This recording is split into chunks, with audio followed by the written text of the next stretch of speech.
Hello guys, कैसे हो आप सभी लोग। उम्मीद करता हूं आप सभी लोग बहुत अच्छे होंगे। आज के इस लेक्चर में हम लोग प्रैक्टिस करने वाले हैं, वो भी मल्टीपल चॉइस क्वेश्चन की फॉर्म में।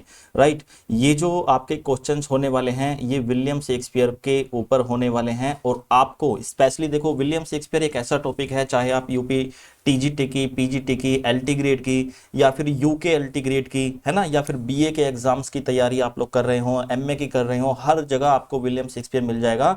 ठीक है। तो स्पेशली ये जो वीडियो मैंने बनाई है, वैसे तो एलटी ग्रेड के जो यूके एलटी ग्रेड के फॉर्म रखे हैं उसको टारगेट करके बनाई है, क्योंकि इसमें आपको कुछ सर्टेन प्लेस के ही मल्टीपल चॉइस क्वेश्चन मिलेंगे, इनकी बायोग्राफी के क्वेश्चंस मिलेंगे, है ना। तो मैंने इस क्वेश्चन की सीरीज में आप लोगों के 100 क्वेश्चंस को रखा है। तो डिस्कस करते हैं इन सभी 100 क्वेश्चंस को, बेसिक से लेकर एडवांस तक की इंफॉर्मेशन होगी। कुछ इंपॉर्टेंट कोड्स होंगे, कुछ क्रिटिकल कमेंट्स होंगे, कुछ एप्रिसिएशन कमेंट्स होंगे। सारी चीज़ें मैंने इसमें मेंशन की हैं, और दो चार जो इंपॉर्टेंट बुक्स हैं वो भी मैंने इसके अंदर मेंशन की हैं। राइट, तो हम जो स्टार्ट करने वाले हैं इनके बिल्कुल पहले क्वेश्चन से ही, जो बिल्कुल बेसिक इंफॉर्मेशन से स्टार्ट होता है। When was William Shakespeare born. देखिए, विलियम शेक्सपियर के जन्म की अगर हम बात करते हैं तो विलियम शेक्सपियर का जन्म कब हुआ था ये आपसे पूछा गया है, और चार राइटर की, है ना, चार राइटर की आप लोगों को यहाँ पर इंफॉर्मेशन दी गई है कि कौन सा राइटर कब बोर्न हुआ है। तो मैं आप लोगों को बता देता हूं कि जो विलियम शेक्सपियर का जन्म हुआ था वो 23 अप्रैल 1564 में हुआ था। राइट, अब जो पहला है इस क्वेश्चन का करेक्ट आंसर है। राइट, और अगर हम दूसरे की बात करें तो 7 अप्रैल 1770, तो यहां पर आप लोगों का विलियम वर्ड्सवर्थ का जन्म हुआ था। अगर हम 31 अक्टूबर 1795 की बात करें तो जॉन कीट्स का जन्म हुआ था यहां पर। तो आप लोगों को फोर्थ वाले में मुझे बताना है कि ये 22 जनवरी 1561 को कौन से राइटर का जन्म हुआ था। आपके सिलेबस में ये राइटर लगा हुआ है। ठीक है, तीन तीन का मैंने बता दिया, आपको लास्ट वाले का बताना है कमेंट में, कमेंट करके। राइट, तो विलियम शेक्सपियर का जन्म जो हुआ था वो स्ट्रेटफोर्ड नाम के एक गांव में हुआ था। अब ये देखिए, एक चीज का ध्यान रखना, कहीं कहीं पर आपको स्ट्रेटफोर्ड ऑन अवन मिलता है, या कहीं कहीं पर आप लोगों को स्ट्रेटफोर्ड अपन अवन मिलता है। तो आप लोगों को अपन अवन वाला ही करेक्ट लेना है। वारविकशायर जो है ये एक काउंटी है जो कि इंग्लैंड के अंदर ही है। राइट जी। चलिए क्वेश्चन नंबर 2 की तरफ को बढ़ते हैं। यहां पर आप लोगों के सामने क्वेश्चन नंबर 2 है। जो आपका क्वेश्चन नंबर 2 है, which among the following is the pastoral comedy. आप लोगों को यह बताना है कि इस क्वेश्चन में से आप लोगों का पास्टरल कॉमेडी कौन सी है। तो आप लोगों के सामने यहां पर चार विलियम शेक्सपियर के प्लेस के नाम दिए गए हैं। तो चारों में से आप लोगों को इनका जोनर बताते हुए चलना है कि किस जोनर से ये बिलोंग करते हैं। देखिए, अगर हम पास्टरल कॉमेडी की बात करें, जो ए ऑप्शन है आप लोगों का, तो ये जो बिलोंग करता है आप लोगों का रोमांटिक कॉमेडी से बिलोंग करता है। ठीक है, रोमांटिक कॉमेडी से। और अगर हम बात करें ओथेलो की और मैकबेथ की, तो ये दोनों जो हैं आपकी ग्रेट ट्रेजेडीज में बिलोंग करती हैं। ठीक है, अब बचा आपका एज यू लाइक इट। तो एज यू लाइक इट जो है आप लोगों का पास्टरल कॉमेडी है। बी इसका करेक्ट आंसर है, आप लोग इसे देख लीजिएगा। चलिए क्वेश्चन नंबर 3 की तरफ को बढ़ते हैं। क्वेश्चन नंबर 3 है, what is the other title of the play twelfth night. आप लोगों को ट्वेल्थ नाइट का अदर टाइटल बताना है। इन चारों ऑप्शंस को मुझे रीड करने की कोई जरूरत नहीं है, इन्हें आप सेल्फ रीड कर सकते हैं, क्योंकि आपका टाइम सेव भी मुझे करना है। तो इनमें से आप लोगों का जो ट्वेल्थ नाइट, जो कि एक रोमांटिक कॉमेडी है, इसका अनदर टाइटल जो है वो व्हाट यू विल है। राइट, तो डी इसका करेक्ट आंसर है। क्वेश्चन नंबर 4 का आंसर करिए। The name of Shakespeare's father and mother were. यहां पर आप लोगों को चार ऑप्शंस दिए गए हैं। चारों के चारों ऑप्शंस में किसी ना किसी फादर की मदर के बारे में, फादर के बारे में पता चलेगा आपको। तो आप लोगों को यहां पर विलियम शेक्सपियर के बारे में बताना है। अगर हम बात करें विलियम शेक्सपियर की, देखिए विलियम शेक्सपियर के जो फादर थे उनका नाम जॉन था। राइट, उनकी मदर जो थी विलियम शेक्सपियर की, उनका नाम क्या था जी, मैरी एडन था। तो आप लोगों को यह बताना है कि जो विलियम शेक्सपियर के फादर और मदर थे वो जॉन शेक्सपियर और मैरी एडन थे। ये जो जॉन एंड एन कुक्सन हैं ये आपके विलियम वर्ड्सवर्थ के फादर हैं और मदर हैं। ठीक है, टिमोथी एंड एलिजाबेथ जो हैं ये आपके सैली के, पीवी सैले जो हैं उनके, जो कि एक रोमांटिक पोएट हैं उनके। और ये अलेक्जेंडर एंड एडिथ जो हैं ये आपके अलेक्जेंडर पोप के, राइट, माता पिता हैं। चलिए क्वेश्चन नंबर 4 का आंसर है ए। अच्छा, एक चीज और मैं आप लोगों को बता देता हूं कि अगर आप लोगों से शेक्सपियर के फादर की डेथ के बारे में पूछा जाए कि शेक्सपियर के फादर की डेथ कब हुई थी, तो जॉन शेक्सपियर जो थे इनकी जो डेथ हुई थी वो 1601 में हुई थी, और इनकी मदर की डेथ जो हुई थी विलियम शेक्सपियर के, वो 1608 में हुई थी। तो ये एडिशनल इंफॉर्मेशन है, मैं एक क्वेश्चन में से आपको कई कई क्वेश्चन बताता हुआ आगे बढ़ूंगा। क्वेश्चन नंबर 5 का आंसर करिएगा, which age William Shakespeare belongs to. देखिए यहां पर लिटरेरी एज की बात की गई है कि जब विलियम शेक्सपियर एक प्रोमिनेंट राइटर थे तो उस समय पर कौन से राजा या रानी जो इंग्लैंड के थ्रोन पर थे वो बैठे हुए थे, आप लोगों को ये आंसर करना है। तो देखिए जब विलियम शेक्सपियर का जन्म हुआ था, कब हुआ था जी, 1564 में विलियम शेक्सपियर का जन्म हुआ था, लेकिन उससे कुछ सालों पहले ही 1558 में इंग्लिश थ्रोन पर, 1558 पे इंग्लिश थ्रोन पर जो बैठी थी वो क्वीन एलिजाबेथ बैठी थी। तो यहां पर हो सकता है आप लोगों को इसका आंसर पता हो, लेकिन वही चीज मैं आप लोगों को दोहराना चाहता हूं कि जब हम एक क्वेश्चन को पढ़ते हैं तो उसमें से हमें मैक्सिमम क्वेश्चंस को निकालने की कोशिश करनी चाहिए। जैसे एज ऑफ चौसर की बात करते हैं तो एज ऑफ चौसर जो है आपकी 1340 से लेकर आपकी 1400 तक चलती है। अगर हम एलिजाबेथन एज की बात करते हैं तो आपकी एलिजाबेथन एज 1558 से लेकर 1603 तक चलती है। विक्टोरियन एज की हम बात करते हैं तो 1837 से लेकर 1901 तक ये विक्टोरियन एज चलती है। और रोमांटिक एज की अगर हम बात करते हैं तो रोमांटिक एज 1798 से लेकर 1837 तक ये हमारी रोमांटिक एज चलती है। तो आई होप ये सारी चीजें आपको क्लियर होती चल रही हैं। इस क्वेश्चन का जो करेक्ट आंसर आप लोगों का होगा वो बी होगा, एलिजाबेथन एज से विलियम शेक्सपियर बिलोंग करते थे। क्वेश्चन नंबर 6 का आंसर दीजिए, what is Othello in the play Othello. देखिए ओथेलो एक great tragedy of William Shakespeare है, ये आपको पता ही होगा, है ना। और इस ट्रेजेडी के अंदर जो कि एक प्रोटैगोनिस्ट कह सकते हैं, हीरो कह सकते हैं, वो है ओथेलो नाम का एक पर्सन। अब ओथेलो की पोजीशन के बारे में पूछा गया कि ओथेलो क्या था। इस ओथेलो के बारे में मैं आपको बता देता हूं कि ये ओथेलो जो था ये हीरो तो था ही, हीरो ऑफ द प्ले कह सकते हैं, प्रोटैगोनिस्ट ऑफ द प्ले कह सकते हैं, या फिर एक क्रिश्चियन मोर इसको हम कह सकते हैं, बिल्कुल सही आंसर है ये भी। और general of the Venetian army, ये भी बिल्कुल सही आंसर है। तो ये तीनों ही ऊपर के जो ऑप्शंस हैं वो बिल्कुल करेक्ट हैं, तो डी इसका करेक्ट आंसर आप लोगों का हो जाएगा। अब बात करते हैं क्वेश्चन नंबर 7 की, the Elizabethan age of English literature lasted. देखिए मैंने अभी आपको एक दो क्वेश्चन पहले ही बताया है कि जो एलिजाबेथन एज है वो आपकी 1558 से लेकर 1603 तक चली थी, राइट।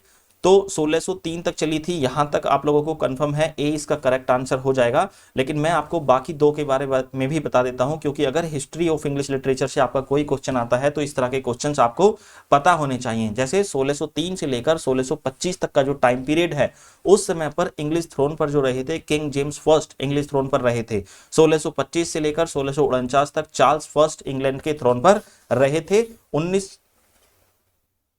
1625 से 1649 तक चार्ल्स फर्स्ट रहे थे, और 1649 में उनको बीहेडेड कर दिया गया था, उनका जो है गला काटकर हत्या कर दी गई थी। उसके बाद कॉमनवेल्थ पीरियड आया था। लेकिन आप लोगों को यह पता होना चाहिए कि यहां 1603 से 1625 तक जैकोबियन पीरियड और 1625 से 1649 तक कैरोलिन पीरियड आप लोगों का चलता है। इस क्वेश्चन का आंसर ए है। In which country is the story of Othello set. देखिए कंट्री कहो, प्लेस कहो, कि कहां पर ये जो ओथेलो प्ले है जो कि great tragedy of William Shakespeare है, ये कहां पर सेट हुआ है। तो यहां पर 3-4 जगहों के नाम आप लोगों को मेंशन हुए हैं। तो सबसे पहले बेलमोंट नाम की जगह आपको किस प्ले के अंदर देखने के लिए मिलती है। अगर आप लोगों ने एक ट्रेजी कॉमेडी है विलियम शेक्सपियर की जिसका नाम है द मर्चेंट ऑफ वेनिस, तो बेलमोंट के अंदर उसके अंदर आपने ये बेलमोंट नाम का शहर सुना होगा, राइट। वेनिस सिटी के बारे में आप बात करें तो ओथेलो जो है ये वेनिस सिटी में ही आप लोगों का सेट है, तो यानी कि बी इसका जो है करेक्ट आंसर है। इंग्लैंड आप लोगों ने सुना होगा आप लोगों के किंग लियर प्ले के अंदर। डेनमार्क आपने सुना होगा हैमलेट के अंदर, हैमलेट प्रिंस ऑफ डेनमार्क थे, राइट। तो क्वेश्चन नंबर 9 का आंसर करिएगा, Duncan is the king of. यहां पर आप लोगों को एक क्वेश्चन पूछा गया है कि एक नाम है डंकन, है ना, तो वो डंकन जो थे वो कहां के राजा थे। सबसे पहले जब भी करेक्टर से आपका कोई भी क्वेश्चन आता है तो आपके दिमाग में ये दौड़ना चाहिए कि डंकन आपका किस प्ले का करेक्टर है। जैसे कि राजा डंकन आपके मैकबेथ प्ले का करेक्टर है, अब आपको ये सोचना चाहिए, मैकबेथ जो थे राजा, मैकबेथ के अंदर जो राजा थे वो डंकन थे, और डंकन जो राजा थे वो स्कॉटलैंड के राजा थे। ब्रिटेन के राजा आप लोगों को किस में देखने के लिए मिलते हैं, किंग लियर के अंदर आपको ब्रिटेन के राजा देखने के लिए मिलते हैं। ड्यूक ऑफ मिलान आपको द टेम्पेस्ट के अंदर देखने के लिए मिल जाएंगे। प्रिंस ऑफ डेनमार्क आप लोगों को हैमलेट के अंदर देखने के लिए मिल जाए। तो इस क्वेश्चन का करेक्ट आंसर आप लोगों का ए है। लेकिन जहां पर मैंने नीचे इंफॉर्मेशन, एडिशनल इंफॉर्मेशन आपको यहां पर मेंशन की है, इसको भी आप जरा ध्यान से पढ़ना कि मैंने मैकबेथ की सोर्स भी यहां पर आप लोगों के लिए प्रोवाइड कर दी है, कि जो मैकबेथ की सोर्स है वो होलिन्सिड क्रॉनिकल्स है। ठीक है, उसका अदर नेम भी मैंने मेंशन कर दिया है। तो ये होलिन्सिड क्रॉनिकल्स को आपको याद रखना इसलिए जरूरी है क्योंकि जो 10 प्लेस ऑफ विलियम शेक्सपियर हैं, जिनको हम हिस्ट्री प्लेस के नाम से जानते हैं, उन सभी की सोर्स ये होलिन्सिड क्रॉनिकल्स ही है। राइट, क्वेश्चन नंबर 10 का आंसर करिएगा, where does the play twelfth night set. अब ट्वेल्थ नाइट की सेटिंग के बारे में आप लोगों से पूछा गया है कि जो कि ट्वेल्थ नाइट है एक रोमांटिक कॉमेडी है, उसको किस जगह पर सेट किया गया है। जैसे कि सबसे पहले ऑप्शन में है आप लोगों का इलेरिया, बी में है द फॉरेस्ट ऑफ अर्डन, सी में है वेनिस, और डी में है डेनमार्क। ठीक है जी, तो आप लोगों को मैं बता देता हूं कि जो ट्वेल्थ नाइट है एक रोमांटिक कॉमेडी जिसको विलियम शेक्सपियर ने इलेरिया नाम की जगह पर सेट किया है। फॉरेस्ट ऑफ अर्डन की बात करें तो फॉरेस्ट ऑफ अर्डन की सेटिंग आप लोगों की ज्यादातर देखने के लिए जो मिलती है वो एज यू लाइक इट की मिलती है। ठीक है, एज यू लाइक इट आपका फॉरेस्ट ऑफ अर्डन में मैक्सिमम सेव है, सेट है। और वेनिस, वेनिस की बात करें तो वेनिस आप लोगों का ओथेलो में देखने के लिए मिलेगा। डेनमार्क आप लोगों का देखने के लिए मिलेगा हैमलेट के अंदर। तो इस क्वेश्चन का आंसर आप लोगों का ए सही हो जाता है। क्वेश्चन नंबर 11 का आंसर दीजिए, when did William Shakespeare right his place. William Shakespeare जब अपने प्लेस को लिख रहे थे तो उस समय पर कौन सी सेंचुरी चली हुई थी। तो मैं आप लोगों को बता देता हूं कि देखो, विलियम शेक्सपियर का जन्म जो हुआ था वो 1564 में हुआ था। तो उस समय पर विलियम शेक्सपियर की जो लास्ट था, यानी लास्ट फेज था, 16th सेंचुरी के लास्ट में इन्होंने लिखना स्टार्ट कर दिया था। जैसे कि ये लंदन आ गए थे कब, 1587 में आ गए थे। तो 1587 से ही इन्होंने एफर्ट्स मारने स्टार्ट कर दिए थे, अपनी ड्रामेटिक राइटिंग स्किल्स को इंप्रूव करना स्टार्ट कर दिया था। तो लास्ट में जो 16th सेंचुरी का लास्ट है उसमें इन्होंने लिखना स्टार्ट किया, और 17th सेंचुरी के स्टार्टिंग तक ही फर्स्ट फेज में ही लिखते रहे। तो 16th एंड 17th सेंचुरी में ये लिखा करते थे। ए ही इसका करेक्ट आंसर है। क्वेश्चन नंबर 11 का आंसर करिए, 12th का आंसर करिएगा, who is sir Rowland de Bois youngest son. फिर से मैं आप लोगों को करेक्टर वाले क्वेश्चंस का आंसर करने की टेक्निक बता देता हूं। देखिए, सबसे पहले आप लोग ये ध्यान रखिएगा कि जब भी कोई करेक्टर वाला क्वेश्चन आता है तो आप लोगों को प्ले का नाम याद करना है कि सर रोलैंड डी बोइस जो हैं ये किस प्ले के अंदर आप लोगों को देखने के लिए मिलते हैं। जैसे ही आप अपने दिमाग पर जोर डालोगे तो आप लोगों का आंसर आएगा कि ये करेक्टर हमें एज यू लाइक इट के अंदर मिलता है। एज यू लाइक इट के अंदर ये करेक्टर मिलता है, और इस करेक्टर के सर रोलैंड डी बोइस के 3 बेटे थे, उसमें से सबसे छोटे बेटे का नाम आप लोगों से पूछा गया है। ठीक है जी, तो सबसे बड़ा बेटा जो था, जो इनका एल्डेस्ट सन था, वो था ओलिवर, और जो मझला बेटा था बीच वाला उसका नाम था जैक, और जो डी है ये आप लोगों का ओरलैंडो, ये सबसे छोटा बेटा है। राइट जी, और डी इसका करेक्ट आंसर हो जाता है। क्वेश्चन नंबर 13 का आंसर करेगा, Olivia refuses to marry for how long.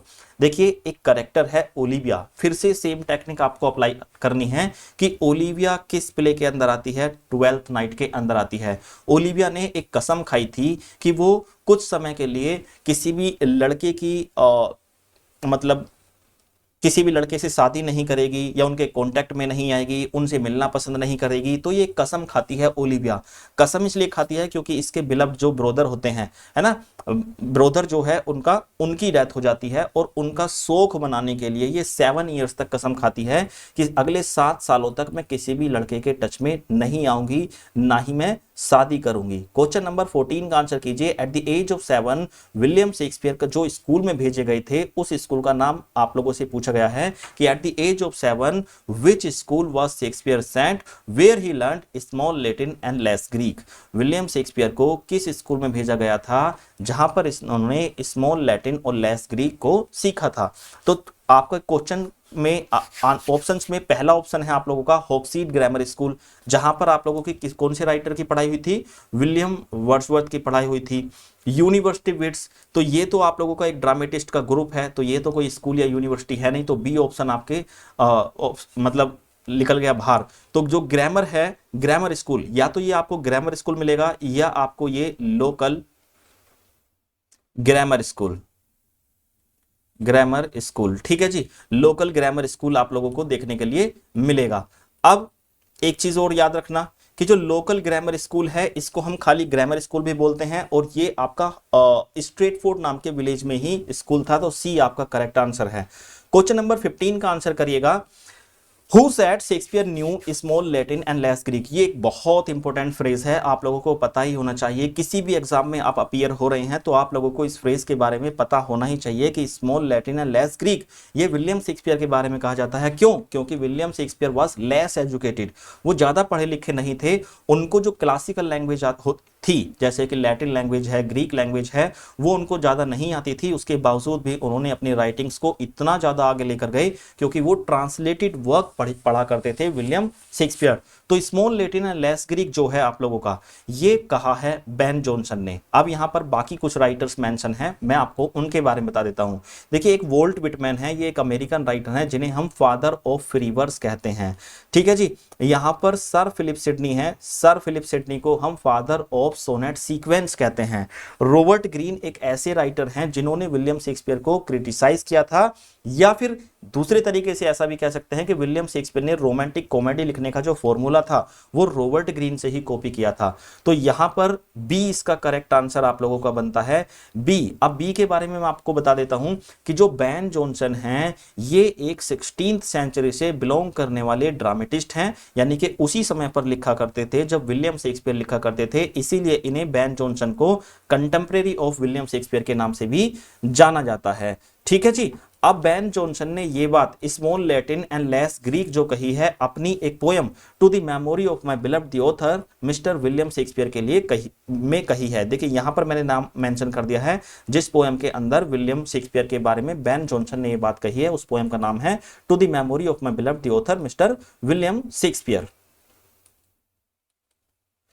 Question number 16 का आंसर करिएगा, who said alas what danger will it be to us maids as we are to travel forth so far, beauty provoked thieves sooner than gold।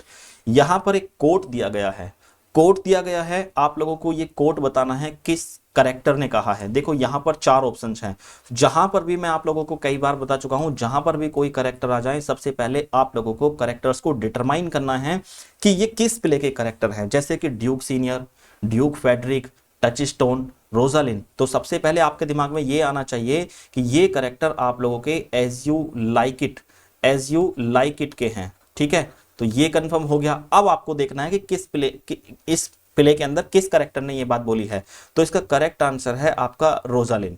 Rosalind क्यों है मैं आपको बता देता हूं। Rosalind ने ये बात सीलिया से कही थी जब ये दोनों बहनें फॉरेस्ट में जा रही थी, तो इन्होंने कहा था अलास, यानी दुख के साथ रोजालिन ने सीलिया से कहा कितने दुख की बात है, what danger it will be to us, कि देखो ये हमारे लिए खतरनाक हो सकता है कि हम कहां जा रहे हैं, फॉरेस्ट में जा रहे हैं, फॉरेस्ट ऑफ एडन में जा रहे हैं, मेड्स एज वी आर, हम दोनों जो हैं वो जवान लड़कियां हैं। कौन दोनों? सीलिया और रोजालिन। तो वो दोनों जवान लड़कियां हैं। मेड्स शब्द उसका इस्तेमाल किया है विलियम शेक्सपियर ने टू ट्रैवल फोर्थ सो फार, कि हम दोनों बहुत दूर तक जंगल में बहुत दूर तक ट्रैवल करने वाले हैं। आगे कहती हैं कि beauty provoke thieves sooner than gold, अगर हमें रास्ते में कोई चोर चक्का मिला, उनके सामने 2 ऑप्शन रख दिए जाए कि एक तरफ तो ब्यूटी यानी कि लड़की को रख दिया जाए, सुंदर जवान लड़की को, और दूसरी तरफ गोल्ड को।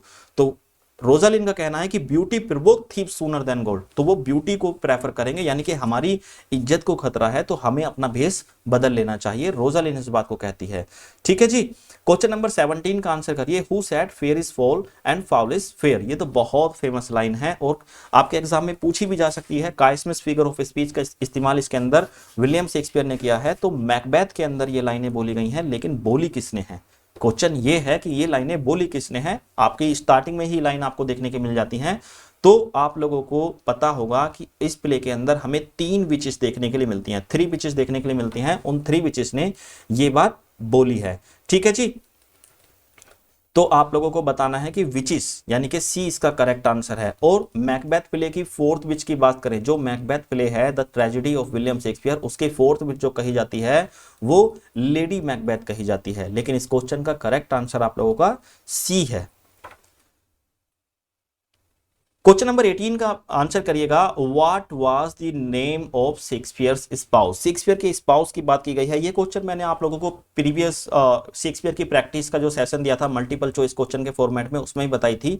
तो जो ये शेक्सपियर का स्पाउस है, आप लोगों को पता होगा कि जो एन हैथवे है वो हैं, लेकिन बाकी के तीनों जो हैं ये, जैसे कि ये आपके विलियम वर्ड्सवर्थ की वाइफ हैं, ये आपके गर्ल्सवर्दी की वाइफ हैं, ये आपके मिल्टन की वाइफ हैं। तो मैं आप लोगों को विलियम शेक्सपियर की वाइफ के बारे में थोड़ा सा बता देता हूं। इस क्वेश्चन का आंसर आप लोगों का ए है। जो विलियम शेक्सपियर थे, जब इनकी शादी हुई थी ये 18 साल के थे। कितने साल के थे? 18। जो एन हैथवे थी ये कितने साल की थी? 26 साल की थी। तो यानी कि 8 साल सीनियर हो गई।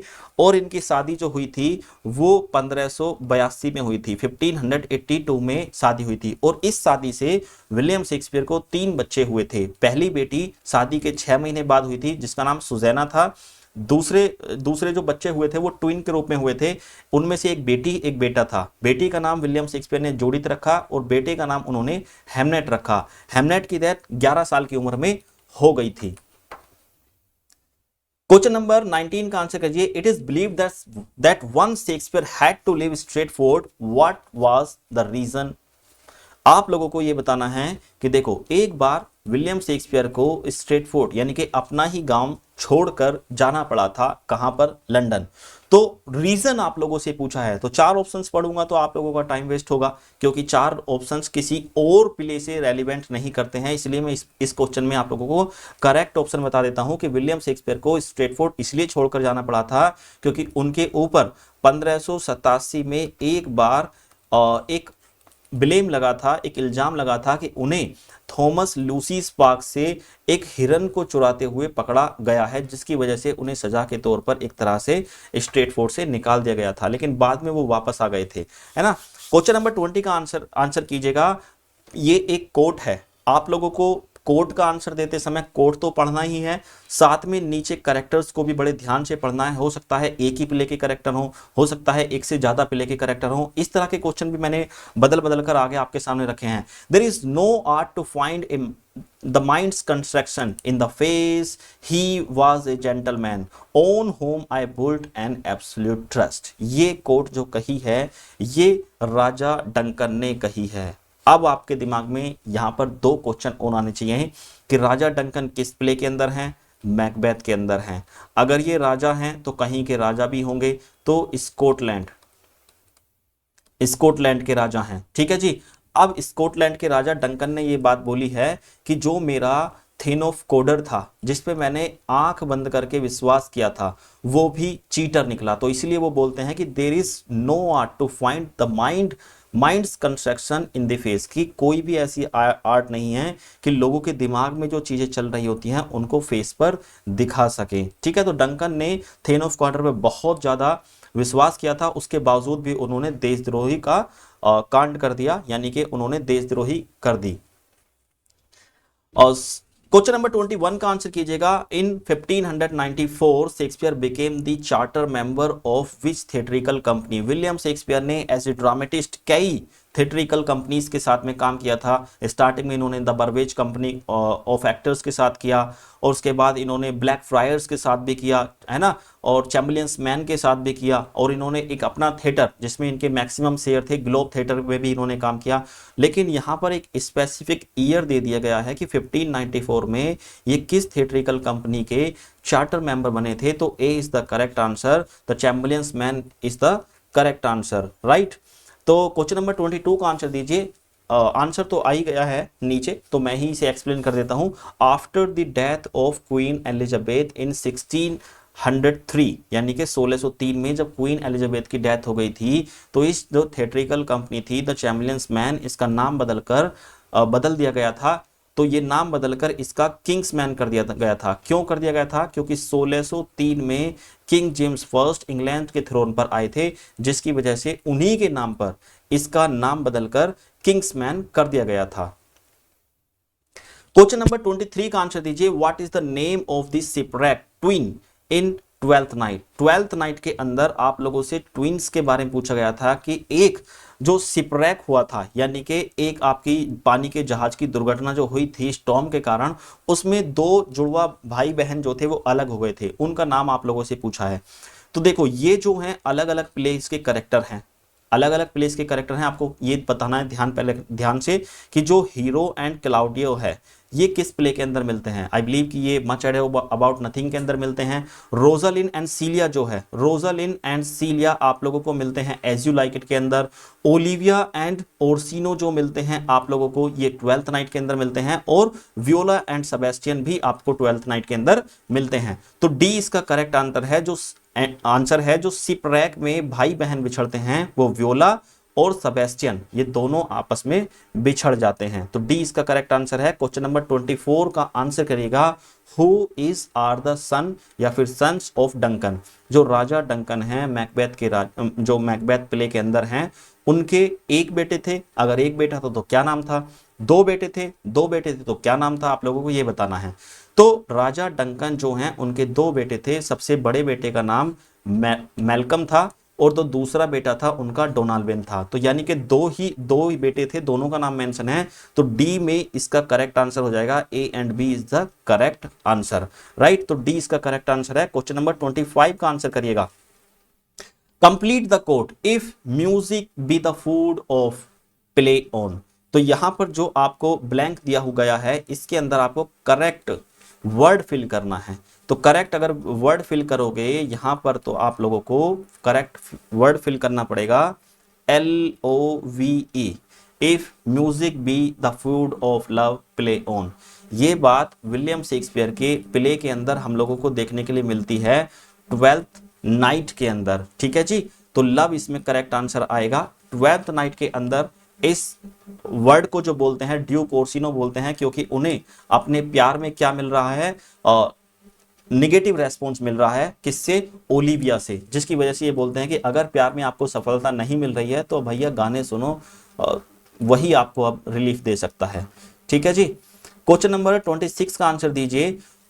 Which one of the following theatre companies was owned by William Shakespeare where his masterpieces were first performed? देखिए विलियम शेक्सपियर की कई थिएट्रिकल कंपनी में काम किया था, लेकिन उसके बावजूद मैंने आप लोगों को अभी एक दो क्वेश्चन पहले ही ये बताया था कि विलियम शेक्सपियर ने एक कंपनी में मैक्सिमम शेयर उनके पास थे, तो that company was globe theatre, ठीक है जी। तो ग्लोब थिएटर ऐसी कंपनी थी जिसको शेक्सपियर ओन किया करते थे। A is the correct answer. Question number 27 का आंसर करिएगा।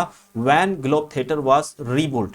पहले आप लोगों से ये ध्यान रखना है कि यहां पर बुल्ट की बात नहीं की है, बनाने की बात नहीं की है, रिबुल्ट की बात की है। यानी कि एक बार जो विलियम शेक्सपियर का ग्लोब थिएटर था वो डिस्ट्रॉय हो गया था, खत्म हो गया था। कैसे? मैं आपको बताता हूं कि देखो अगर बिल्ड करने की बात करें, यानी कि कब बना था ग्लोब थिएटर आपका 1599 में बना था।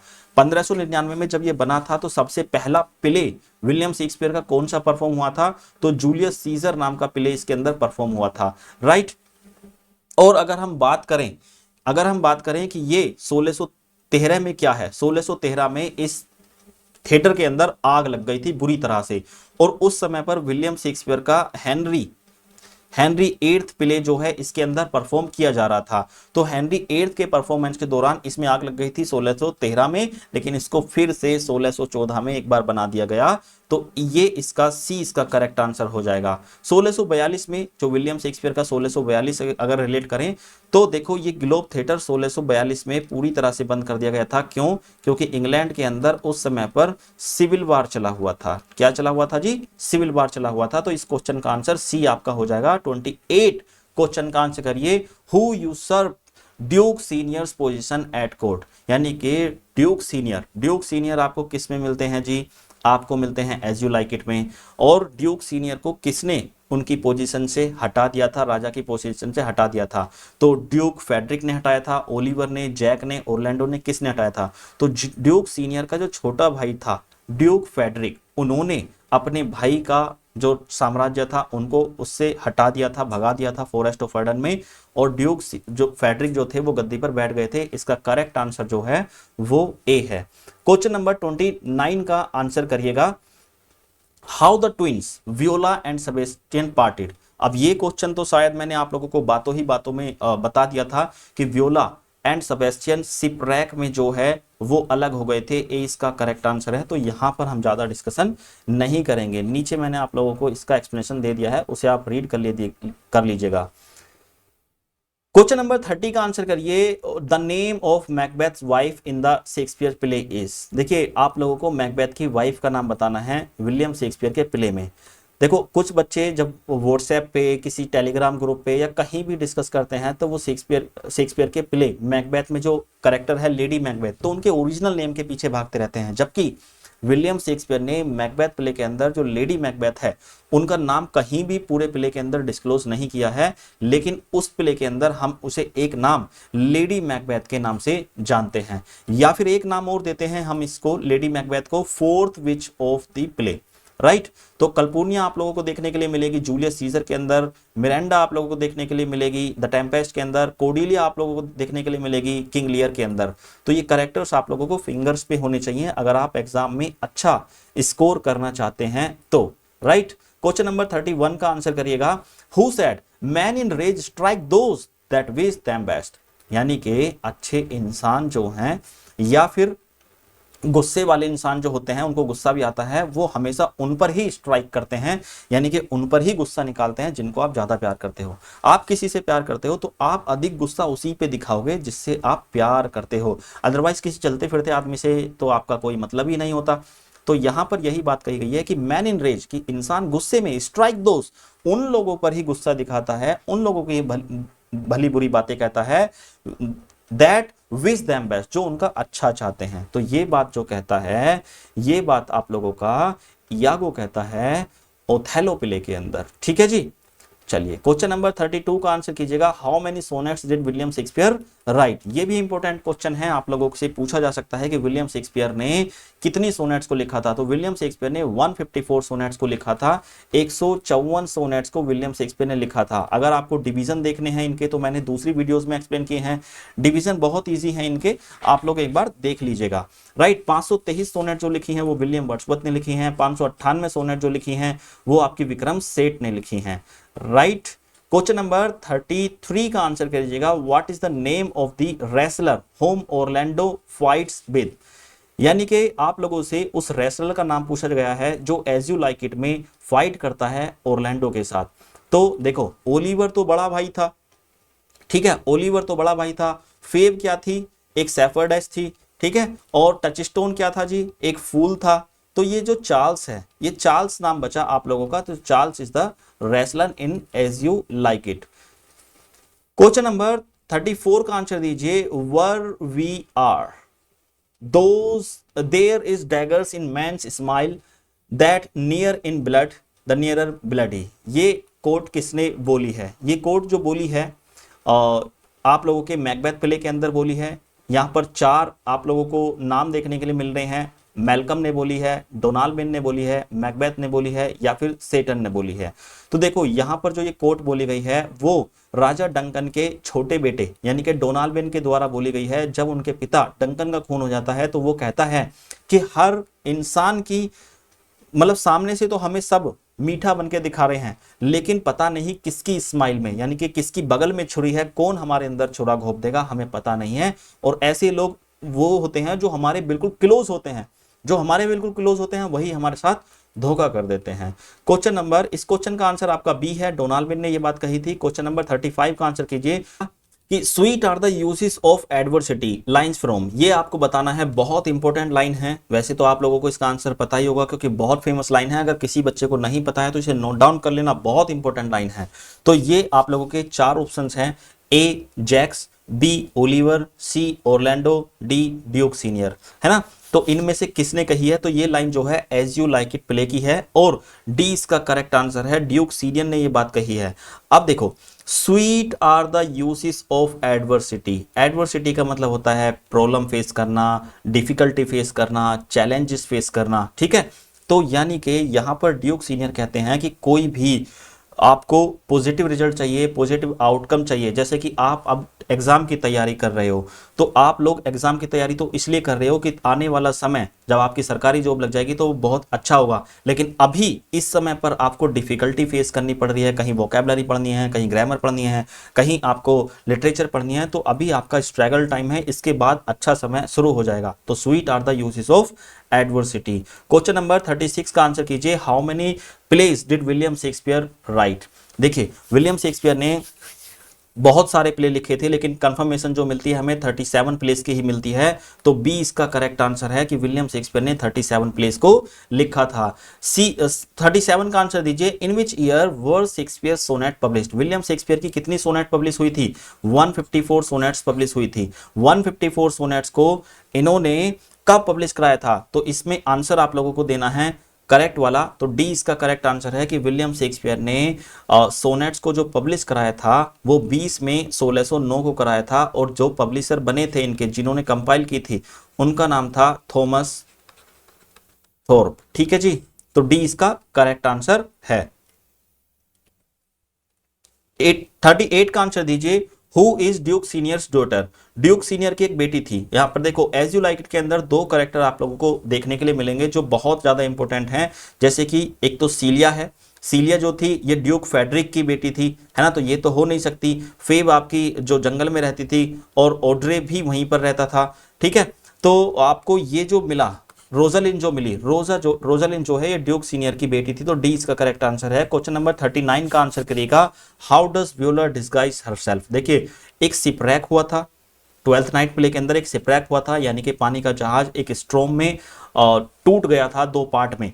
ठीक है, वहां पर एक लड़की होती है व्योला, जब वो इलेरिया नाम की जगह पर आ जाती है तो वो अपने आप को सर्वाइव करने के लिए अपना भेष बदल लेती है, एज ए मैन, एक आदमी की तरह बदल लेती है, और अपना नाम क्या रख लेती है, वो अपना नाम सिजेरियो रख लेती है। ठीक है जी, सिजेरियो, यहां पर ये नाम रखा हुआ है ना कि वो अपना नाम सिजेरियो रख लेती है। क्वेश्चन नंबर 40 का आंसर कीजिए, lady you are the cruellest she alive if you will lead these graces to the grave and leave the world no copy. देखिए अगर आपने विलियम शेक्सपियर की सोनेट नंबर 1 पढ़ी है तो शायद इसी थीम पर आप लोगों को ये चीज भी देखने के लिए मिलेगी, है ना। तो सोनेट नंबर 1 के अंदर भी विलियम शेक्सपियर फेयर यूथ से कहते हैं कि भाई शादी करो, रिप्रोडक्शन करो, क्योंकि वो एक आपकी प्रोक्रिएशन सोनेट है। ऐसी ही बात यहां पर ये बोली है, किसने? वियोला ने बोली है एज सिजेरियो। वो कहती है ओलिविया से कि lady you are the cruellest she alive, यानी कि तुम एक निर्दयी हो जो इस संसार में अभी तक रहती हो। अगर आपको इस संसार में रहना है तो आपको जो सोशल रूल्स हैं, जैसे कि शादी करना, बच्चे प्रोड्यूस करना, ये सब चीजें करनी ही पड़ेंगी। अगर आप ऐसा नहीं करोगे तो इस संसार को आप क्या नहीं दोगे, कोई भी कॉपी नहीं दोगे। आपके गुण को, आपके फीचर्स को किसके अंदर देखा जाता है? आपके बच्चों के अंदर। तो शादी तो आपको करनी पड़ेगी, राइट। क्वेश्चन नंबर 41 का आंसर दीजिए, why is Olivia's unwilling to receive any visitor. Olivia the character of 12th night, वो क्यों किसी भी मैन से नहीं मिलना चाहती है? द रीजन बिहाइंड कि she is in mourning for her dead brother, यानी कि वो अपने भाई को, जो उसकी भाई की डेथ हो गई थी, उसको मौन करना चाहती है, उसकी डेथ का विलाप करना चाहती है। डी इसका करेक्ट आंसर है। ठीक है जी, क्वेश्चन नंबर 42 का आंसर कीजिए, Shakespeare sonnets have. Shakespeare sonnets को हम इंग्लिश सोनेट के नाम से भी जानते हैं, ये बात ध्यान रखिएगा। अगर इंग्लिश सोनेट्स की बात करें तो उसके अंदर हम लोगों को 4 स्टैंजास देखने के लिए मिलते हैं। 4 स्टैंजास में 3 स्टैंजा जो होते हैं वो 4-4 लाइन के होते हैं, यानी कि क्वार्टरेन होते हैं, और एक कपलेट होती है। तो डी इसका करेक्ट आंसर आप लोगों का हो जाएगा। क्वेश्चन नंबर 43 का आंसर कीजिए, होम शेक्सपियर सोनेट।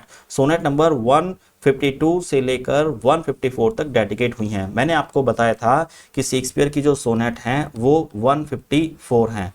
उन 154 सोनेट्स में से लेकर अगर हम डिवीजन की बात करें उनके, तो 1 से लेकर 126 तक जो हैं वो फेयर यूथ को डेडिकेट हैं।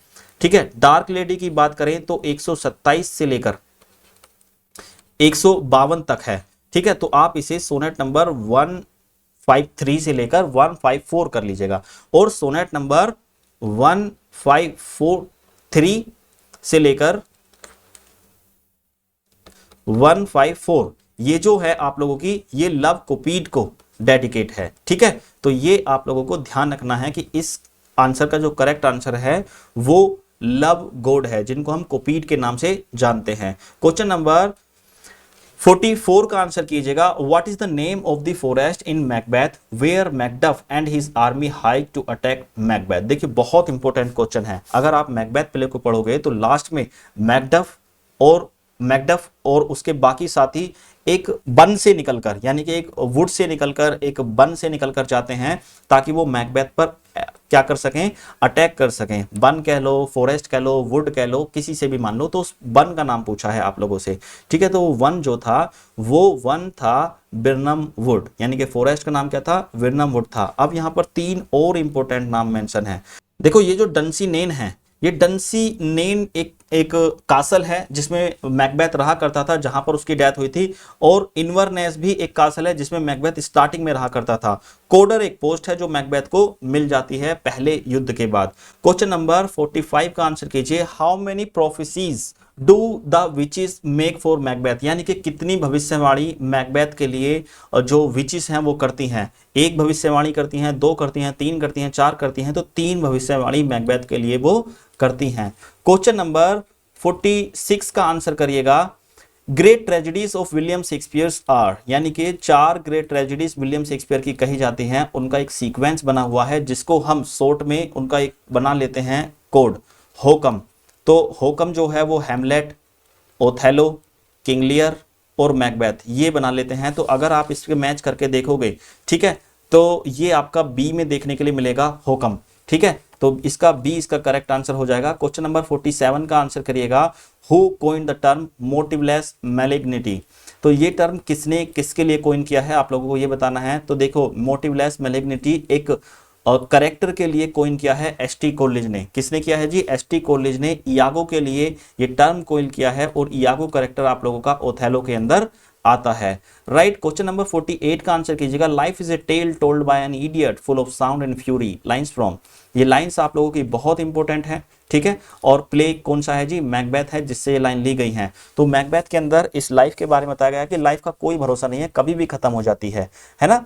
यानी कि लाइफ एक ऐसी स्टोरी है जिसको कोई इडियट यानी कि स्टूपिड पर्सन हमें सुनाता है, जिसकी स्टोरी का कोई अच्छा एंड नहीं होता, कभी भी एंड हो जाती है। कोई मूर्ख आदमी आपको स्टोरी सुनाने लगे तो कब खत्म कर दे क्या पता, तो ऐसे ही लाइफ होती है, कब खत्म हो जाए पता नहीं। क्वेश्चन नंबर 49 का आंसर दीजिए, who wrote the celebrated book Shakespearean tragedy in 1904, कि एक स्कॉलर थे, उन्होंने विलियम शेक्सपियर को लेकर एक बुक लिखी थी 1904 में, उनका नाम उस राइटर का नाम आप लोगों से पूछा गया है, तो वो कौन थे। देखिए एसी ब्रैडली ने 1904 में शेक्सपियरियन ट्रेजेडी नाम की एक बुक को लिखा था, तो डी इसका करेक्ट आंसर है। क्वेश्चन नंबर 50 का आंसर कीजिए, when did the first folio of William Shakespeare appear. देखिए विलियम शेक्सपियर के फर्स्ट फोलियो के बारे में बात की है, तो पहले आप लोगों को ये पता होना चाहिए कि ये फोलियो है क्या, क्या भला है ये। जो फोलियो है ये आप लोगों का collection of William Shakespeare plays कहा जा सकता है, जिनको एक कलेक्शन के रूप में पब्लिश कराया जाता था। तो विलियम शेक्सपियर के प्लेज को जो फर्स्ट टाइम पब्लिश कराया गया था एक कलेक्शन के रूप में, फोलियो के रूप में, ये पब्लिशिंग एक टेक्निक भी होती है एक, है ना। अगर इसको आप डिटेल में पढ़ोगे तो बहुत लंबा चैप्टर है, पब्लिशिंग टेक्निक भी है जो फोलियो के रूप में पब्लिश कराए गए थे। तो एक तरह से ये जो फर्स्ट फोलियो आया था ये आपका 1623 में आया था, जिसके अंदर विलियम शेक्सपियर के 36 प्लेस को इंक्लूड कराया गया था। Pericles the Prince of tyre was not included. और 1632 में आप लोगों का सेकंड फोलियो आया था, 1663 में थर्ड फोलियो आया था, सेकंड इंप्रेशन उसका 1664 में आया था, और फोर्थ फोलियो विलियम शेक्सपियर का 1685 में आया था। तो ए इसका करेक्ट आंसर हो जाएगा। सो क्वेश्चन नंबर 51 का आंसर करिएगा, Which verse is mostly used by William Shakespeare in his play। आप लोगों को पता है कि William Shakespeare is known a great dramatist of the world, तो अपने प्लेस के अंदर वो कौन सी राइटिंग टेक्निक का इस्तेमाल करते थे, जैसे कि ब्लैंक वर्स का इस्तेमाल करते थे, फ्री वर्स का इस्तेमाल करते थे, फॉर्मल वर्स का इस्तेमाल करते थे, आपको ये बताना है। तो ब्लैंक वर्स का इस्तेमाल विलियम शेक्सपियर अपने प्लेस के अंदर किया करते थे। देखो विलियम शेक्सपियर के प्लेस के अंदर ब्लैंक वर्स का इस्तेमाल क्यों होता था, या फिर कोई भी बंदा कोई नैरेटिव वर्क लिखता था तो वो ब्लैंक वर्स ही क्यों प्रेफर करता था, उसके दो रीजन है। पहला, जब आप कोई भी लॉन्ग वर्क लिखोगे तो आप लोगों को राइमिंग स्कीम नहीं लिखनी पड़ेगी, क्योंकि ब्लैंक वर्ड्स के अंदर राइमिंग स्कीम तो लिखनी है ही नहीं, है ना। और उसमें आप लोग आयाम्बिक पेंटामीटर का इस्तेमाल करते हो, तो जो लेंथ है, लाइन की लेंथ, वो भी आपकी कंट्रोल रहती है, बिल्कुल परफेक्ट साइज में वो दिखाई देती है, ठीक है जी। तो आप लोगों को ब्लैंक वर्स इसका आंसर देना है। ब्लैंक वर्स के फादर कौन थे, एर्ल ऑफ सरे। जिनको हम हेनरी हवार्ड के नाम से भी जानते हैं, जिन्होंने जो एनीड को ट्रांसलेट करते हुए, है ना, वर्जिल की एनीड को ट्रांसलेट करते हुए बुक 2 और बुक 4 के अंदर इस ब्लैंक वर्स को कोइन किया था। क्वेश्चन नंबर 52 का आंसर कीजिएगा, हु रिक्रूट्स इयागो टू वो डेस्टिमोना फॉर हिमसेल्फ। एक इंसान था मैकबेथ के अंदर जो डेस्टिमोना को पटाना चाहता था, लेकिन वो अपने प्यार का इजहार खुद नहीं करना चाहता था, तो उसने एक आदमी को हायर कर लिया। वो आदमी था इयागो। तो कौन था वो बंदा जो डेस्टिमोना को प्यार तो करता था लेकिन खुद प्रपोज नहीं करना चाहता था? वो दूसरे इंसान पर ज्यादा बिलीव करता था कि ये इंसान मुझे पटाकर दे देगा, डेस्टिमोना को। तो वो इंसान जो था वो आपका रोड्रिगो था। ठीक है जी, Rodrigo was the person.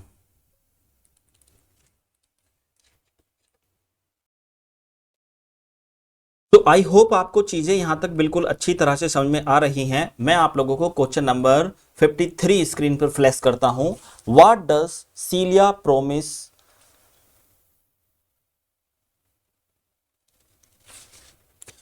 Question number 53 का आंसर दीजिए। What does Celia promise Rosalind she will do upon duke Frederick's death? जो सीलिया है, जो ड्यूक फेडरिक की बेटी है, वो क्या प्रोमिस करती है रोजालिंड से कि उसको वो दिया जाएगा मैरी करने के लिए? Kill herself, give Rosalind the throne. Yes, ये करेक्ट आंसर है सी। जो रोजालिन है उससे कहती है सीलिया कि मेरे पिताजी की डेथ के बाद तुम्हें ही जो थ्रोन है ये इंग्लैंड का वो दिया जाएगा। राइट, तो सी इसका करेक्ट आंसर है। क्वेश्चन नंबर 54 का आंसर करिएगा। Who speaks the quote better a witty fool than a foolish wit? यहां पर आप लोगों को इसका आंसर करना है। देखिए, इस क्वेश्चन का जो करेक्ट आंसर है वो फीस्ट है। फीस्ट ने ये बात करी है और 12th नाइट प्ले के अंदर ये बात कही गई है। ठीक है, better a witty fool than a foolish विट। बहुत इजी कोट है, आप लोगों को एक्सप्लेन करने की जरूरत नहीं है क्योंकि बहुत इजी है। क्वेश्चन नंबर 55 का आंसर करिएगा। Which important scene occurs in the play Macbeth? यानी कि आप लोगों को कुछ इंपोर्टेंट सीन्स के नाम यहां पर नीचे मेंशन किए गए हैं। इनमें से आपको जो सीन आपका मैकबेथ में आकर होना है वो देना है। फेंसिंग सीन की बात करें तो फेंसिंग सीन आप लोगों का है हैमलेट के अंदर, हैमलेट के अंदर देखने के लिए मिलेगा। ठीक है, क्रॉस ड्रेसिंग सीन आप लोगों का एज यू लाइक इट के अंदर देखने के लिए मिल जाएगा, जिसमें सीलिया और रोजालिन लड़की से लड़का बन जाती हैं। ठीक है, और ट्रायल सीन आप लोगों को दी मर्चेंट ऑफ वेनिस के अंदर देखने के लिए मिलता है। पोर्टर सीन, ये पोर्टर सीन जो है कॉमिक रिलीफ सीन है जो मैकबेथ के अंदर आप लोगों को देखने के लिए मिलेगा। तो बी इसका करेक्ट आंसर है। क्वेश्चन नंबर 55 का आंसर करिएगा। Who is Othello's wife in the play Othello? Othello की वाइफ कौन है ओथेलो के अंदर? अब आपको यहां पर 4 जो करेक्टर हैं ये देखने के लिए मिलते हैं। जैसे ही आप इनका एक बार नाम पढ़ोगे तो आपको ये पता चलेगा ओथेलो की वाइफ तो डेफिनेटली कोई ना कोई लड़की ही थी। अब लड़की थी तो यहां पर सिर्फ एक ही लड़की का नाम मेंशन किया गया है जो कि है डेस्टिमोना। तो ये इसका करेक्ट आंसर है, बाकी सब लड़के हैं भाई। क्वेश्चन नंबर 57 का आंसर करिएगा। Who is the adviser of Macbeth and later queen of Macbeth Scotland? देखिए, जो मैकबेथ की वाइफ थी जिसको हम लेडी मैकबेथ के नाम से जानते हैं, वो पहली बात तो मैकबेथ की वाइफ थी। ठीक है, दूसरी बात उन्हें हम लेडी मैकबेथ के नाम से जानते हैं। तीसरी बात इसको हम जानते हैं किसके नाम से? Fourth which of the play के नाम से। तो who is the adviser?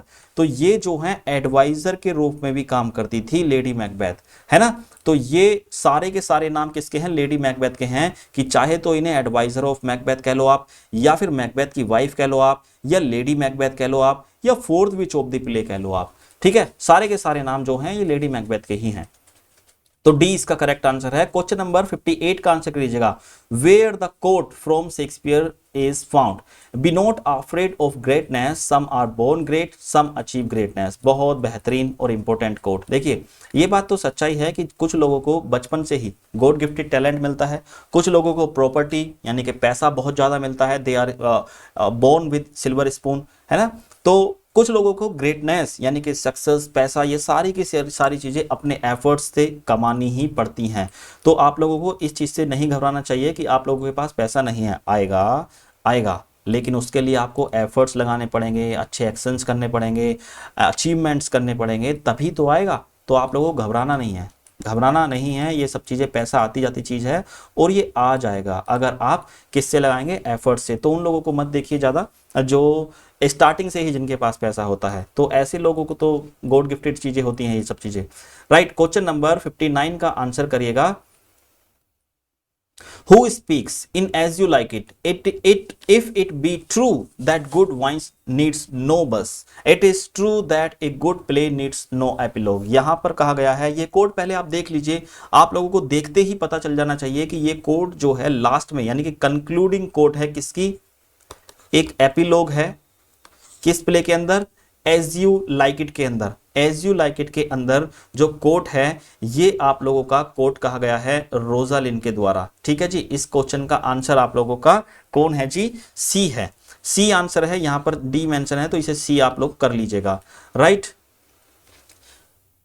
Question number 60 का आंसर करिएगा कि who speaks in As You Like It, all the world is a stage and all the men and women merely players। ये बात बहुत सच्ची बात है जो विलियम शेक्सपियर ने अपने play As You Like It के अंदर कही है। वो सच्ची बात कौन सी है जी, कि हम इस संसार में, ये संसार क्या है, एक स्टेज है, हम इस संसार में आने वाले सभी कौन है, चाहे आदमी हो चाहे औरत हो, प्लेयर्स हैं। प्लेयर्स का मतलब एक्टर्स हैं जो अपना अपना रोल परफॉर्म कर रहे हैं। तो ये जो कहा है ये आपका जैक ने कहा है। 7 स्टेजेस ऑफ मैन जो डिस्क्लोज कही गई हैं और इलेबरेट कही गई हैं, ये किसके द्वारा कही गई हैं, जैक के द्वारा कही गई हैं As You Like It play के अंदर। क्वेश्चन नंबर 61 का आंसर कीजिएगा। Who is known as the melancholy man in As You Like It. Melancholy man की बात करें तो एज यू लाइक इट के अंदर आप लोगों का जैक ऐसा कैरेक्टर है जिसे हम मेलनकली मैन के नाम से जानते हैं।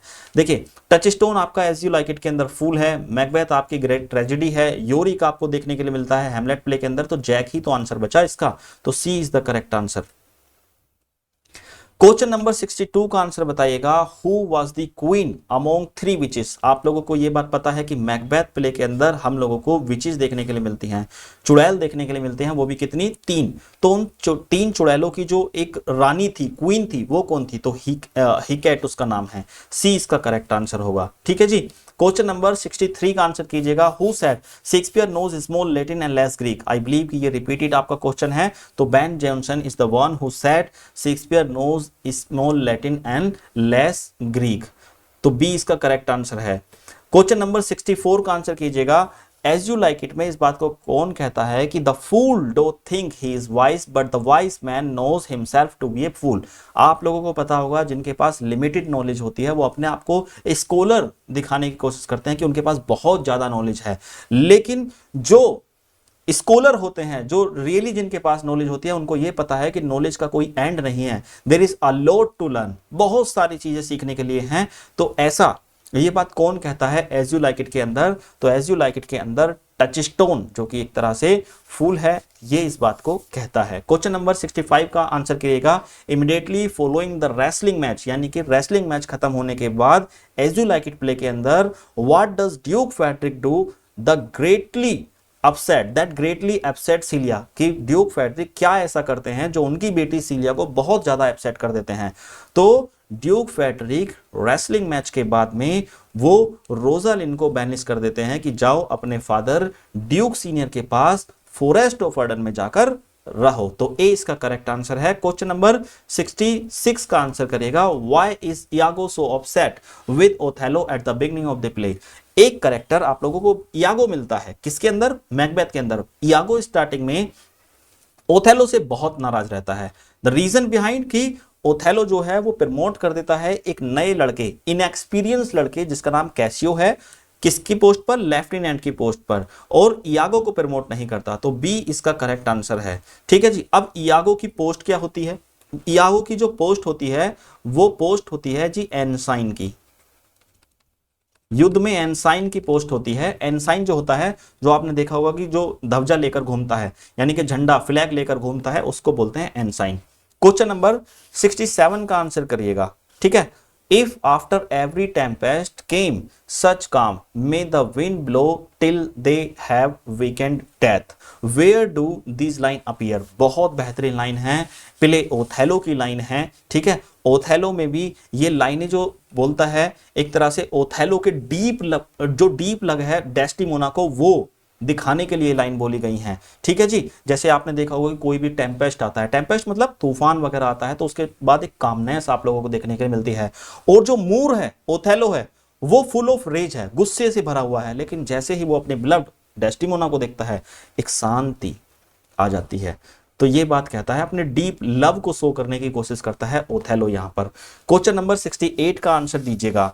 The sleeping and the dead are but as pictures, it is the eye of childhood that fears a painted devil who has spoken these lines in Macbeth। ये लाइन कंफर्म हो गई कि मैकबेथ की हैं, लेकिन name the character who spoke these lines. ठीक है, तो ए इसका करेक्ट आंसर है लेडी मैकबेथ। लेडी मैकबेथ ये बात बोलती है और वो कहती है कि आपने देखा होगा कि डेड पर्सन जो होता है, या फिर डेड पर्सन को छोड़ो, आप स्लीपिंग पर्सन को देख लो, जो इंसान सो रहा होता है वो इक्विवेलेंट होता है किसके?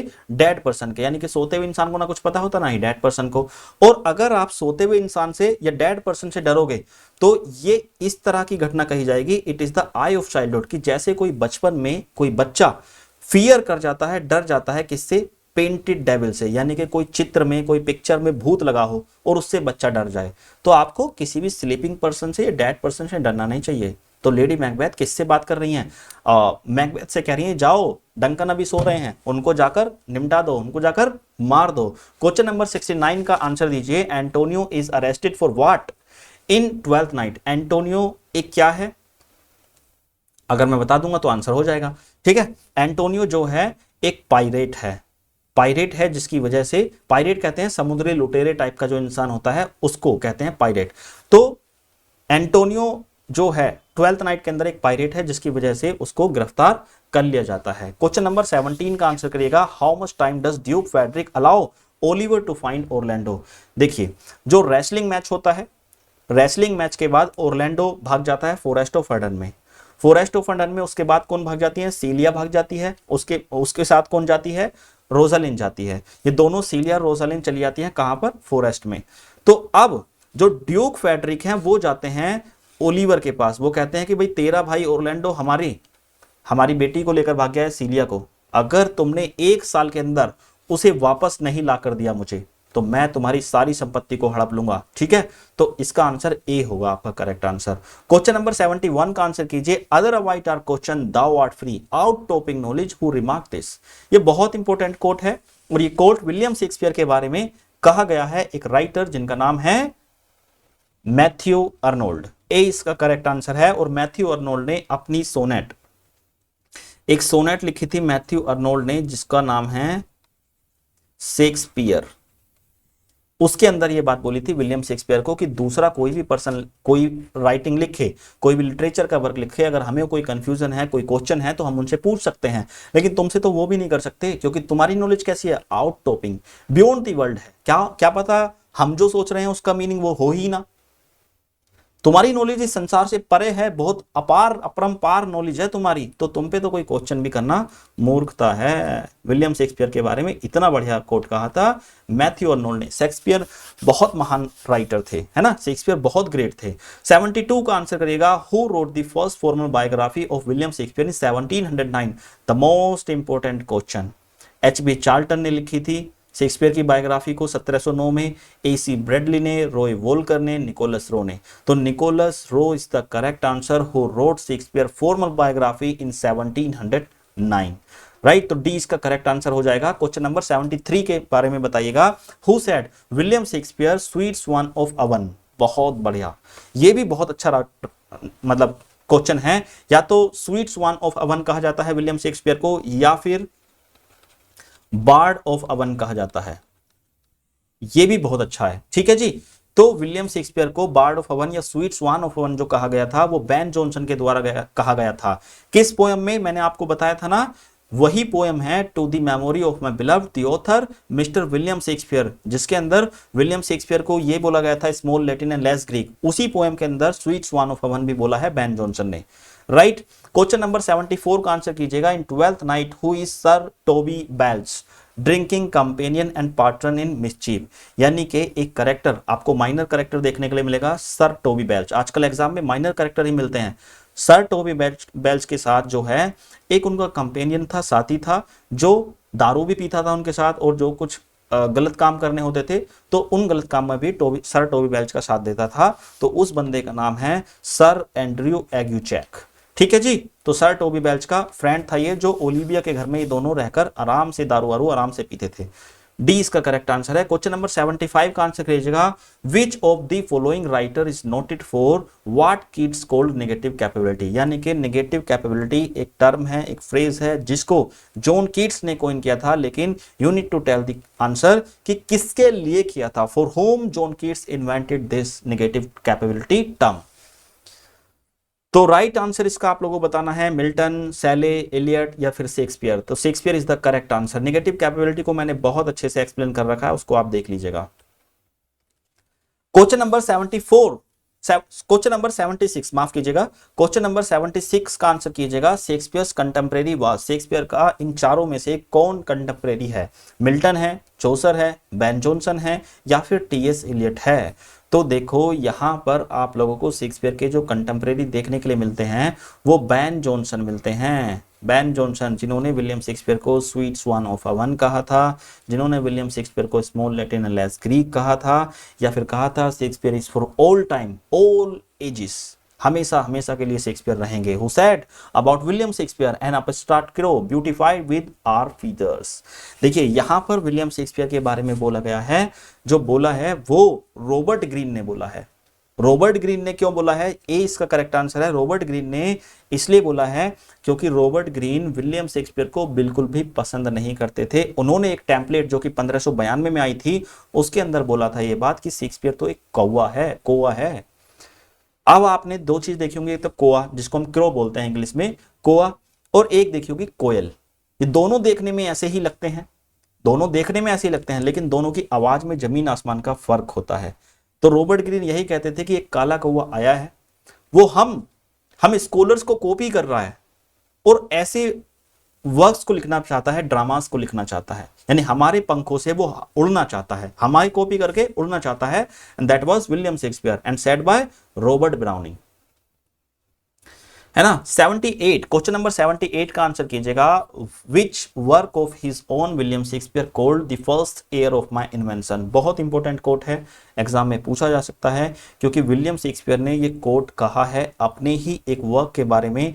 And there are 4 works mention of William Shakespeare. देखिए यहां पर आप लोगों को सी इसका करेक्ट आंसर मिलेगा कि वीनस एंड एडोनिस, जो कि first published work of William Shakespeare है, और ये एक लॉन्ग नैरेटिव पोएम है जो 1593 में पब्लिश हुई थी, है ना।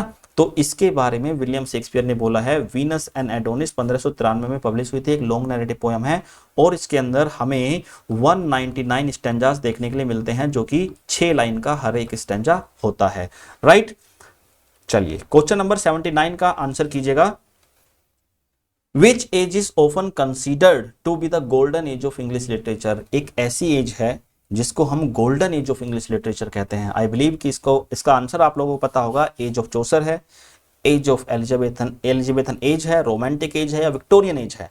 तो इसको हम बोलते हैं age of Elizabeth, Queen Elizabeth, ठीक है, या फिर एलिजाबेथन एज, ठीक है जी। तो बी इसका करेक्ट आंसर है, क्योंकि उस समय पर ब्लैंक वर्स इंट्रोड्यूस हुआ था, कॉमेडीज इंट्रोड्यूस हुई थी 16th सेंचुरी के अंदर ही, है ना, ड्रामास बूम हुआ था बहुत ज्यादा, तो बहुत सारे जो लिटरेरी जोनर थे वो आगे निकल कर आ रहे थे। That's why we call Elizabethan period as the golden period of English literature, या फिर golden age of English literature.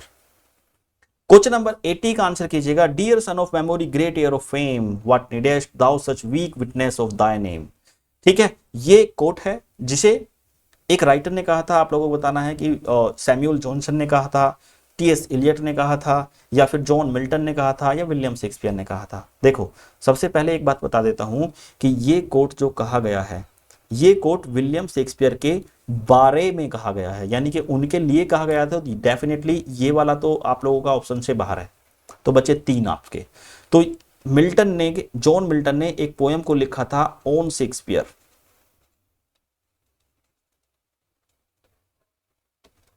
जो कि 16 लाइंस की एक पोएम है।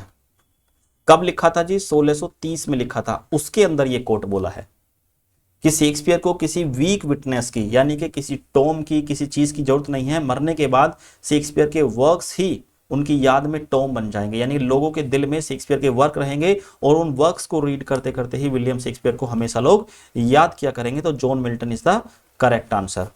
क्वेश्चन नंबर 81 का आंसर दीजिए, what is the name of Macbeth's castle where Macbeth and his wife lived at the beginning of the play. जब मैकबेथ प्ले शुरू होता है तो उसमें उस एक मैकबेथ प्ले के अंदर एक कासल है जिसमें मैकबेथ और उसकी वाइफ रहा करते थे, जहां पर उन्होंने किंग डंकन का भी मर्डर किया था। तो उस कासल का नाम पूछा है, उस कासल का नाम पूछा है जो बिगिनिंग में रहा करता था। ठीक है, तो ए जो कासल इन्वर्नेस है इसके अंदर मैकबेथ रहा करता था अपनी वाइफ के साथ, और यहीं पर इनवाइट किया था मैकबेथ ने किसको, डंकन को। डंकन किस में रहता था, डंकन रहता था कासल फोरेस्ट में। ठीक है जी, ये कासल था किसका, डंकन का, जिसमें बाद में आकर जब स्कॉटलैंड के राजा बने थे मैकबेथ तो वो आकर इसमें शिफ्ट हो गए थे, है ना। और जो कासल 5 है ये मैकडफ का कासल है, और डंसी नेन जो है ये लास्ट में जहां पर मैकबेथ की डेथ हुई थी। क्वेश्चन नंबर 82 का आंसर कीजिएगा, which character is known for the line out damned spot in the play Macbeth. एक कैरेक्टर आउट डैम्ड स्पोर्ट के नाम से जाना जाता है, वो कौन है। मैकबेथ है, लेडी मैकबेथ है, मैकडफ है, या थ्री बिचेस हैं। देखो वो है आपकी लेडी मैकबेथ, क्योंकि उसके हाथों से हमेशा क्या आती रहती है, गंध आती रहती है। उसको ऐसा लगता है लेडी मैकबेथ को कि उसके हाथों पर जो डंकन का मर्डर है उसका खून अभी भी लगा हुआ है, यानी कि डंकन को मार तो दिया लेकिन उसका खून अभी तक उसके हाथों पर लगा हुआ है। क्वेश्चन नंबर 82 का बी आंसर सही है। क्वेश्चन नंबर 83 का आंसर दीजिएगा, who coined the term university wits. देखिए यूनिवर्सिटी वेट्स एक फ्रेज है जो कि कोइन किया गया था लेट 16th सेंचुरी के ड्रामेटिस्ट के लिए। किसके लिए, लेट 16th सेंचुरी के ड्रामेटिस्ट के लिए। लेकिन कब कोइन किया गया था, 19th सेंचुरी में। ड्रामेटिस्ट जो थे वो कब के थे, 16th सेंचुरी ड्रामेटिस्ट थे।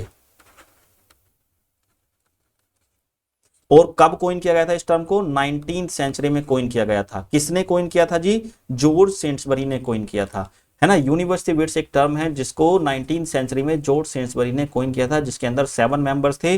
3 मेंबर जो थे वो कैम्ब्रिज यूनिवर्सिटी से, 3 मेंबर ऑक्सफोर्ड यूनिवर्सिटी से, और 1 मेंबर थे थॉमस कैट जो किसी भी यूनिवर्सिटी से नहीं थे, लेकिन still he is counted among university wits. Question number 84 का आंसर दीजिए, what was the tragic flow in the character of Macbeth. Macbeth का जो ट्रेजिक फ्लो बनता है, यानी कि मरने का कारण, अंत का कारण जो बनता है वो क्या बनता है, ओवर एम्बिशन बनता है, ओवर थिंकिंग बनता है, इनएक्शन बनता है। What was the reason behind.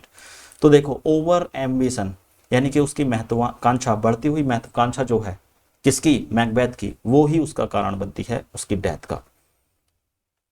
Question number 85 का आंसर दीजिएगा, after Celia and Rosalind go missing whom does Duke Frederick send to find him them.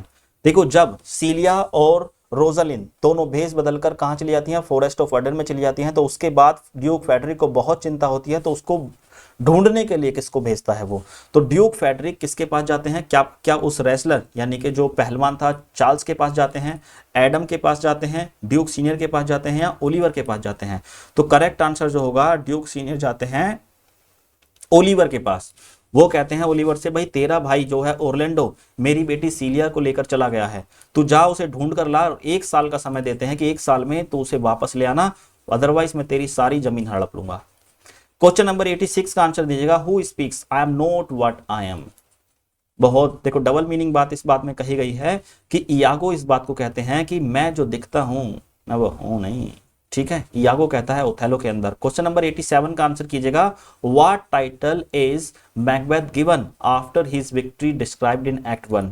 देखिए आपको एक्ट 1 के अंदर एक वार दिखता है, तो युद्ध से लड़ने कर आने के बाद तो वो उसको कौन सा टाइटल दिया जाता है। स्टार्टिंग में वो क्या होता है, मैकबेथ थेन ऑफ ग्लैमिस होता है, लेकिन जैसे ही वो युद्ध जीत कर आता है डंकन उसको क्या बना देते हैं, थेन ऑफ कोटर बनाते हैं। ठीक है, थेन ऑफ कोटर बनाते हैं, तो बी इसका करेक्ट आंसर हो जाएगा। लेकिन बाद में वो डंकन को मारकर क्या बन जाता है, जो किंग ऑफ स्कॉटलैंड है वो भी बन जाता है। तो इस क्वेश्चन का आंसर आपका बी है, थेन ऑफ कोटर वो बन जाता है। क्वेश्चन नंबर 88 का आंसर दीजिएगा, upon arriving in the forest of Arden Adam claims that he will soon die, है ना, he will soon die, what does he assume the cause of his death will be. यानी कि Adam Orlando के साथ forest of Ardern में वो Adam को भी लेकर आता है। अब एडम जो है एक बुजुर्ग आदमी है जिसको चलते चलते भूख प्यास लगने लगती है और इतनी ज़्यादा लगने लगती है कि उसको ऐसा लगने लगता है कि मेरी मौत का कारण जो बनेगी वो हंगर बनेगी, भूख बनेगी, मैं भूख से अब आगे नहीं चल सकता हूँ, मैं जीवित नहीं रह सकता हूँ। ठीक है, क्वेश्चन नंबर 89 का आंसर कीजिएगा। Who does Rosalind disguise herself as in the forest of Arden. यानी कि रोजालिन जब भेष बदलकर जाती है फॉरेस्ट ऑफ अर्डन के अंदर तो वो क्या नाम बदलती है अपना? तो एलिना रखती है, गैनीमेड रखती है, रोजालिनी रखती है, या फिर एडम रख लेती है अपना नाम? तो रोजालिन अपना नाम बदलकर वो गैनीमेड रख लेती है। ए इसका करेक्ट आंसर है, ए। राइट। क्वेश्चन नंबर 90 का आंसर कीजिएगा। What does Sir Toby Belch encourage Sir Andrew Aguecheek to do throughout the play? देखियो, ये जो ओलिविया के रिश्तेदार हैं सर टोबी बेल्च, मोटू चाचा, है ना, ये अपने दोस्त सर एंड्रयू एग्यूचैक से कहते हैं, क्या कहते हैं कि भाई कोर्ट ओलिविया, यानी कि ओलिविया को तुम क्या कर लो, पटा लो। क्या कहते हैं? ओलिविया को तुम पटा लो। तो ये इसका करेक्ट आंसर हो जाएगा। ये ओलिविया को ही अप्रोच करने की कोशिश करते हैं। क्यों? ये कहते हैं कि भाई अगर तू इससे शादी कर लेगा, पटाकर शादी कर लेगा, तो ओलिविया के पास तो बहुत पैसा है, वो पैसा हमारे पास आ जाएगा, फिर हमें किसी से पैसे मांगने की जरूरत नहीं है, खूब खुल के मजे करेंगे, दारू पीएंगे, मौज करेंगे, मस्ती करेंगे, क्योंकि ये दोनों दारू ही पीते रहते हैं। राइट। तो ए इसका करेक्ट आंसर होगा। क्वेश्चन नंबर 91 का आंसर कीजिएगा। O beware my lord of jealousy, it is the green eyed monster which doth mock the meat of feeds on. देखिए, ये बहुत इंपॉर्टेंट लाइन है, बहुत अच्छी लाइन है और आपकी लाइफ में एक मैसेज भी देती है। देखो, ये लाइन जो है, पहली बात तो आप देख लो किस प्ले के अंदर ली गई है, ये पूछा है। तो ये लाइन है आपकी ओथेलो प्ले के अंदर, और किसने बोली है? इयागो ने बोली है। ठीक है, इयागो ने बोली है, और इयागो ने ओथेलो से कहा है कि महाराज, आप जर्लसी जो है, ईर्ष्या जो है, उससे बच के रहना, सावधान रहना। वो ग्रीन आई मॉन्स्टर है। ग्रीन आई मॉन्स्टर किसे कहते हैं? जैसे कोरोना का एक वायरस है, वो दिखता नहीं है लेकिन शरीर के अंदर आ जाता है। तो जल्लसी भी ऐसी है, वो दिखती नहीं है लेकिन शरीर के अंदर आ जाती है, और शरीर के अंदर आकर क्या करती रहती है? वो हमें खोखला करती रहती है अंदर से। तो किसी से जलना बलना नहीं है, किलसना नहीं है। देखो, जो बंदा सबसे ज्यादा जलता है वही इस बात को कह रहा है ना, Iago the villain of the play. Question number 92 का आंसर दीजिए। A little water cleans up of this deed, how easy is it then? Who speak this line? बहुत इजी क्वेश्चन है आप लोगों के लिए कि लेडी मैकबेथ इस बात को कहती है कि अरे मार दो डंकन को, मार दो। अरे मारने के बाद तुम्हारे हाथों पे खून लगेगा, कितना पानी चाहिए उसके लिए? थोड़ा सा, चुल्लू भर पानी, बिल्कुल आराम से उसको मार के मौज करेंगे, राजा बनेंगे। ठीक है, तो लेडी मैकबेथ कहती है इस बात को। क्वेश्चन नंबर 93 का आंसर कीजिएगा। Who kills Macbeth? मैकबेथ को कौन मारता है? क्योंकि मैकबेथ को कई भविष्यवाणी की थी विचिस ने। मैकबेथ को कोई इंसान नहीं मार सकता था जो अपनी मां से जन्म लिया हो। ठीक है, मैकबेथ को एक इंसान ने मारा, फिर भी उसका नाम है मैकडैफ। मैकडैफ ने क्यों मारा? क्योंकि वो अपनी मां से जन्म नहीं लिया था। मां से क्यों, कैसे जन्म लिया था? उस टाइम पे जो सिजेरियन चाइल्ड होते थे उनको ऐसा बोला जाता था कि उसने जन्म के टाइम पे कोई भी एफर्ट्स नहीं किए इस धरती पर आने के लिए, उसे सर्जरी करके बाहर निकाल दिया गया।